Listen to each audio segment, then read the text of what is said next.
If there's one thing you can say about Ndamukong Suh, he loves talking finances and financial literacy yearly. And we do just that coming up. Hello, everyone. I'm Jabari Young, senior writer here at Forbes. And coming up in a second, we have Ndamukong Suh, Philadelphia Eagles defensive lineman, former Super Bowl champion with the Tampa Bay Buccaneers, talking financial literacy and a new program he has to make financial learning mandatory across high schools in the nation, his real estate portfolio, the last time he talked to the Oracle of Omaha, Warren Buffett, and more. Ndamukong Suh right now. I tell you, I almost may have to charge you. Every time we talk, it seems like you're on your way to a Super Bowl or something like that. You know, I'm the good luck charm, I think. But congrats on the success that you on the team having a season part of the Philadelphia Eagles. And in November, when you signed with that team, what were you thinking? Like, did you know that it was going to get to a point that they were going to win an NFC, or was this you flipped the coin and they were the team? No, I definitely did my research, as I do with most things. Wanted to understand what this team had, have conversations not only with the front office, but with teammates that I previously had that are on this team, like Darius Slay and whatnot. And so just understanding that they had some injuries, some different pieces that they needed to fill in some voids. It was a great opportunity for me to add value. And that was most important for me. And they were obviously leading the NFC and were struggling, had taken their first loss and wanted to find a way to hopefully stack the deck in our favor to be able to go win the NFC East first and foremost, and then get that number one seed going into the playoffs. Yeah. What other teams were out there for you?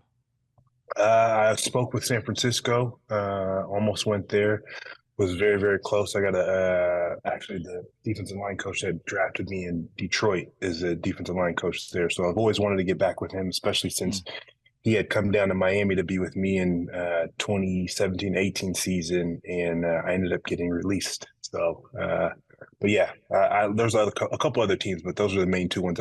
Philly and San Francisco I mainly was looking at. Yeah, now you know the storyline is there, right? So if y'all meet in the NFC title game, that's going to be one of them, right? And the other one's going to be the fact that if this free agency comes this offseason, if Philadelphia doesn't work out and you still want to play, I now know who the number one team is on your list if that individual's still there. So, I appreciate the insight. Thank you, man. Yeah, no, it's definitely tough. But I mean, California has some high taxes. Philly's not friendly in the tax piece either. So absolutely not. That city wage tax kill you. I weigh all options at the end of the day. Yeah, that city wage tax, man, it's a beast. I'm telling you, man. You don't even have to live in Philadelphia. If you work in Philadelphia, that city wage tax gets you, man. I know being from Philly, but hey, you play with a number of quarterbacks. You've seen enough of them. You sacked enough of them, certainly. Jalen Hurts, what first comes to mind? I hate comparisons, but if you had to think about one guy that's come to mind that you maybe grew up watching or played against or with, who would you say he compares to the most? I would say just from a standpoint of, and we're here in Philly, Michael Vick. I think he has a lot of viewpoints very similar to him. I think he has an opportunity to not only hurt you with his legs, but also with his arm. I remember playing Vick early on in my career in Detroit. He was still very, very hard to get down to the ground to catch, and he had a great arm at the same time to be able to get the ball to his receivers and whatnot. So I would say a small comparison there, but overall, Jalen's a great piece of talent, and a very, very smart kid, very humble, hardworking.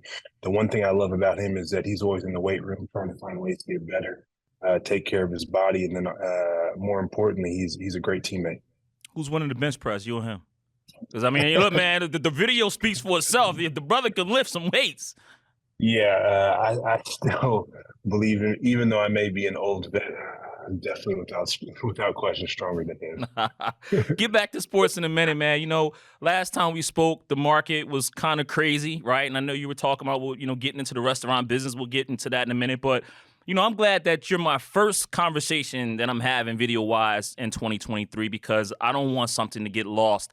And, now that we're past the pandemic, past 2020, and obviously that's financial literacy, right? Something that's near and dear to you. I grew up in school, and you might have too. And, I watched a clip with your wife, and she was talking about how financial literacy isn't mandatory in schools, right? And I saw the passion on her face, and I said, man, that's wild. I grew up in school. They made you take home ec, right? So I can sew and cook nowadays.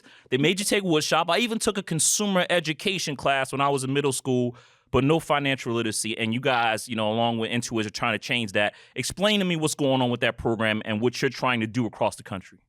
Yeah, we've got an amazing partnership with Intuit and our family foundation, and our ultimate goal is to be able to create a groundwork for young kids and the youth in our communities, especially the Black and Brown communities that are really disadvantaged in the most part. Just having the opportunity for them to understand that financial literacy is going to be a part of their life ever since they get into not only the workforce, but even as they're and young kids in high school, just being able to understand those different tools. And it's not being taught by our teachers, which is unfortunate. So we want to be able to create programs and workshops, which we've been able to do. When like earlier this November, before actually I had signed, we were in LA and Inglewood as well, and just finding ways to be able to educate these kids and teach them different ways to budget, learn about credit, and all these different particular tools that are going to be with them for the rest of their life. Yeah, yeah. When we go back to financial literacy, looking at your history, man, you've always been a part of that entrepreneurial, life, right? Your dad owning his own company. You grew up wanting it, right? You grew up understanding it. But again, we're not taught that in our communities. When did it really, really click for you, though, that maybe you wasn't as aware that you wanted to be finance-wise and you wanted to go get help? What year was that? I think the first year for me was actually right as I was leaving college, which is Mm, kind of unfortunate. I was fortunate enough to meet a guy named Joe Moglia. He happened to be a great coach that was a part of the Nebraska coaching staff when I was a senior. yeah. Uh, CEO, at, former at the CEO of Ameritrade, right? Yeah. former CEO of TD Ameritrade as well as chairman. And at that time, he was trying to get back into football, and he obviously got back into it at Coastal Carolina. But he was also being the chair of TD, and so I asked him like, why do you leave all the time for in these black cars, and then you come back for our games on Saturdays? You leave every Friday evening. So I got to take care of business with TD, and so after the season, I had asked him, like, hey, can I learn from you and understand what it's like? And he was fortunate enough and very kind and said, hey, this is what my budget looks like on a daily daily basis, but year to year basis and month to month basis. Like, this is something that you're getting ready to come into. And he told me, like, you're going to be spending $20,000 a month. And I was like, there's absolutely no way. I was spending rent like $200 and $300 and small stuff here and there. And so being able to have that lesson with him was one of the most eye-opening pieces for me when it came to financial literacy. Yeah. What's the biggest thing you learned from him? Because, I saw that clip that, Bloomberg did a wonderful job profiling you last year. And in that clip, they talked to him, and he was saying, he was predicting about 60,000 or something like that per month. And here you admitted it. Listen, I'm spending way more than I thought I was. But in that lesson, right, and in that internship that you'd had and learning from him, what's the biggest thing that you've picked up that you still use today? Uh, Having that budget, being able to go back to that piece of paper, and it looks a lot different from what it was at the very beginning to where it is Yeah. now, just for the things that I've been able to amass, let alone having kids, having a wife, all these different particular pieces. It's just being able to have that simple sheet that I can reference and say, all right, it may look different now, but these are the buckets and these are the things that I want to be able to do. And it's simple, just being able to say, all right, these are the things that I need for my needs. These are the things that I have for my wants, and these are also pieces that I want to be able to save and be able to pass down to my kids in the future. Yeah, absolutely. Listen, the part of the curriculum, right? You have taxes, saving, budgeting, and understanding inflation, wealth building, credit management, investing, right? All these things that you want to introduce to these high schools. Me personally, I think you should go down to the middle school level, right? Because I played Monopoly with my daughter, and she picked that up quick, right? Real estate, Yeah. understanding money. I think you would appreciate that. But amongst all of those things I just mentioned, what's probably the one part or the one piece of that curriculum that maybe you're most intrigued by? I'm most intrigued by the credit building. I Mm. think it's something that at a very early age you can create. Even for my boys being almost 2, I want to start, but I'm getting pushback from the bank saying it's not quite. They're not quite old enough to be able to have their own credit card. They Yeah. got to actually be 3. I just recently found out to be able to have their own credit card in their own name. So You got to be three I'm years pushing. old? Yeah, got to be That's 3 it? years old. Yeah, Wait, I yeah. didn't even know that. You only had to be 3 years old to get your own credit card in your name? Yeah, so Wow. those are the things that I'm learning right now. But they could be on my particular account, but it's a little bit different. So I'm just learning those nuances, and each and every single day, it's exciting to be able to see those different things. So yeah, credit building is one of the most important things that I've really been focusing on and wanting to be able to help others. And I see some of my best friends struggle in that space as well. Yeah. And listen, I've struggled in that space, right? My years starting off at college, and when they first send it to you and you don't have any money, You quick to go. I bought my first suit from Boyd's, right? In Philadelphia, right on Chestnut Street from Boyd's. I went and bought my first suit. And I mean, it was crazy, but I would never do that again because I learned so much. And I thought you would say, you know, the wealth building part of it, because that's all what you hear a lot of athletes, entertainers, like 2020, post 2020, you start to really see that more wealth building, equity ownership. But I go to inflation, right? Because this is what we're in right now. You seeing it, right? You're experiencing it because you're a restaurant owner and you got raw materials that comes with that. You're real estate, you got raw materials that come with that. What are you seeing in those two markets with so much high prices right now due to inflation? Yeah, it's very, very difficult for people to be able to build in the real estate market, and as well as in the food industry. Prices are going up, even if you're buying in bulk, and something that you have to take into consideration, raising prices to be able to offset some of those different things, and unfortunately having to pass that all on to the customers for quality food. But I think we take great pride in being able to have great services, whether it's in the real estate side of things and developing things, as well as from the restaurants side of the business, of being able to say, all right, it's going to go up a little bit more, unfortunately, because of the cost of goods, but we're going to still be able to maintain that high quality production as we've always had. Yeah, I want to get your take on investing in taxes in a minute, but one of the other things you mentioned, you know, you work with Wells Fargo to understand that you only need to be 3 years old, right, to open up a credit card. But it's a key thing because Wells Fargo's came out today and said they're kind of limiting their mortgage sector, mortgage unit right now. And you see so many reports coming out that the real estate market is in trouble, right? That you could be seeing a decline coming soon. Knowing what you know, talking to who you talk to, and we'll get to who you talk to in a minute, what are you seeing right now from the real estate sector? It looks like it's kind of scary because not only do you have supply issues, but interest rates are way high. Yeah, interest rates are very, very high. Supply issues, supply chain is still at a bottleneck in a lot of different places. I'm actually in the midst of developing 124 units in Portland, Oregon right now. It's going well, but we still have delays, and that's part of construction. We all understand that, but at the end of the day, it's being able to push through those things and then be able to understand that these are the times. And really, we had these high interest rates years ago. So it's just being able to navigate that, not be over leveraged, and be able to find success to be able to finish these projects, because that's the most important piece, is being able to finish these projects, be able to get people housing, and then be able to move forward from there. Yeah, and as me and you talked again in 2020, I lived out in Portland, covered that team for a year, and so I know the housing crisis that is out there because I lived in Beaverton, and it was like, man, the prices actually in Portland was crazy. And as I see, you know, certain clips and footage that comes out of it, you still see a lot of homelessness up that way. How is it looking up there right now? You're more up there more than me, but how's it looking right? Is that still an issue? And what is going on that you can hopefully solve that through the real estate investments that you're making?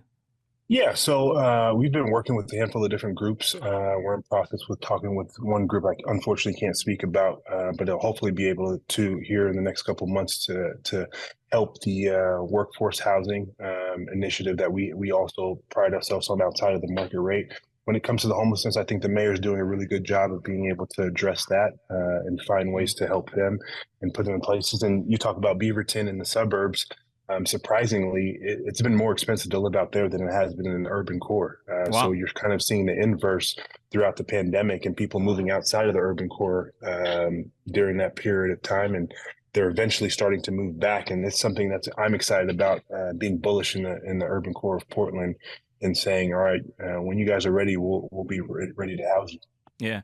We go back to the curriculum that you're using, you know, to continue to, again, build financial literacy education.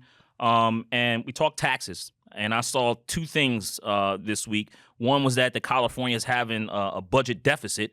Meanwhile, Texas has a budget surplus. And I'm like, man, all those people moving from California to Texas finally caught up. So real estate-wise, I hope you're looking at Texas, especially to spread that program because, look, they got the money, right? So go down in Texas and spread the program. They got the money. But what's the biggest thing that you may have learned about taxing? Because the tax code is a very serious thing, and those who master it seems to always do well. Yes, Intuit in our foundation will be in Dallas, Texas. So don't worry, we'll be able to take care of people down there. That's what I'm moving to, man. I got to move to Dallas. That's booming down there. Yeah, and when it comes to taxes, I think the code is ever changing. So it's being able to have really quality people that you can trust, but also at the same time, you doing your own homework and research to understand the different pieces that are really important to you and that affect you directly. One thing that I've been focusing on is the transfer of wealth and being able to understand that I have a certain amount of gifting ability to my kids, and that will probably change in 2025, as most people of high net worth understand. But it's something that from top to bottom, like you said, Texas, there's no income state taxes there. California, very, very high. You got, I think it's close to 14%. And then if you're in the highest tax bracket and you're at 37, you're looking at half your money gone, just like that. So it's something that you have to consider and understand how it fits for you and what tools you need to use to be able to navigate that. Yeah. Ready to wrap it up here, man, because listen, you got games to prepare for, right? I know you're in the bye week, and again, congrats again. Talk football in 1 minute, but when's the last time, man, you talked to the Oracle of Omaha? When's the last time you talked to Mr. Buffett? The Oracle, I spoke to him probably this third quarter this year. We usually try and make a quarterly meeting. He's been pretty busy, to say the least. But no, it's always a pleasure to be able to have that as a very strong relationship. I actually need to make a visit back to Omaha, not only to see him, but go down to Lincoln and go support my Huskers, especially when they got a new coach, and hopefully we can get that program turned around. Absolutely. What's he up to, man? I mean, what you looking at something that he's doing that maybe you want to mimic? Because the last time I remember 2021, you said he got a lot of cash on hand. What's going on in 2023? There's the one thing is for sure always having a lot of cash on hand. It's a time, and during these times, it's very important to be able to be cash heavy, to be able to have flexibility to make moves and find opportunities. And I think from that viewpoint, it's just being able to look at deals and be able to say, hey, this either fits in my thesis or it doesn't fit in my thesis, and then be able to move from there. Yeah. How about this, man? Listen, outside of Warren Buffett, and I got to ask you this. When you hear the word billionaire, who else or what comes to mind? I mean, listen, Warren, we know he's billionaire, but who else or what else comes to mind when you hear that word? I think it's a form of success, but I don't think it's all and be all. And when I think of billionaire, it's just ultimately just a number. And really how I look at it from my perspective, it's something that I would love to accomplish, but I don't have to accomplish it. I think being what's most important, and I'll steal something from Jay's lyrics of being able to say he's helped the people around him, and he doesn't want to be by himself. He wants to be have success around around his friends and family, and not only be the only person that's successful from a monetary standpoint, but you're rich in family and history and the people that are around you. Yeah, I mean, listen, you always steal a quote from Jay-Z and it's going to sound dope, right? No matter what it is, it's always going to sound dope. Hey, listen, man, looking into your portfolio right fast, you got a lot of things going on, right? Your own management agency, we just talk real estate, a lot of investments that you're with. Anderson Horowitz, you do a lot of investing with them. And something that you're proud of in 2023 that maybe you made that investment 5 years ago. You look at it today and it's something that's golden. What would you say it is in your portfolio? I would say Ember Technology is one of my most proudest investments over the last 5 or 6 years. I think I did it in 2016, if I'm not mistaken, 2016, 2017. Clay Alexander and his group there have done an amazing job. They just spun off actually a really big deal with Cardinal Health, centered around some exciting shifting opportunities and being able to help folks in the medical space, but also some fun and consumer products when it comes to coffee and their Ember mugs. So I would say Ember Technology is probably one of my exciting investments. I'm looking for it to hopefully monetize soon. Yeah, nice. Hey, I get you out of here. I know you want to live in the moment, and I'm rooting for you guys. I love to see brothers like yourself go out and win another Super Bowl, even though you do have one, right? You don't want to be stingy, though. Hey, I gotta get another one for my twins. There you go. Because that's right. That's one right. Now I'm rooting for you just because you said that. Darn, yeah, I man. appreciate that. I want you to live in the moment, man. But listen, you're probably going to get these questions as it goes ahead.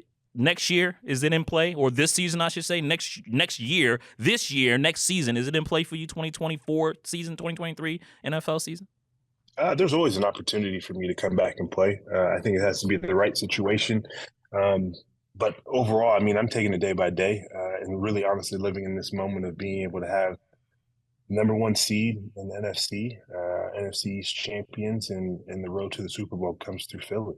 Yeah, and what did the Damar Hamlin hit that situation? That doesn't change or fast forward or accelerate your thoughts at all? Like, maybe I can get out sooner rather than later?